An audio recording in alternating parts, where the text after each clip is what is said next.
आज टिके दीपरे बाहरी पड़लु बुलिया पाई टिके खाइकी रेस्ट नहीं उठिला पर बाहरी पड़लु टिके बुली देखु तो आम कौटी आसिक पहुँची गलु। आपण जदि आगु देखिथे निश्चय जापर जगाटी देखिकी केते सुंदर जगह जे कहना पहाड़ पाखरे माँकर मंदिरटीए प्रथम अच्छा हनुमान तापर माँकर बाहन तापर जाइकी माँकर दर्शन कलु केते सुंदर रूप जे कहतुनि देखिले एते शांति लगुच कहू नहीं माँ परा सी जगतर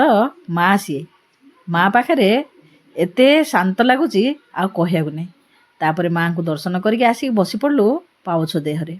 पवन होची सुलु सुलु होगी आउ चारिआडे सुनसान परिवेश बढ़िया लगिला देखापी सेठी घड़ी बसिलु चारिकानी फोटो वीडियो सब उठेलु तापरे जीवापाई बाहरिलु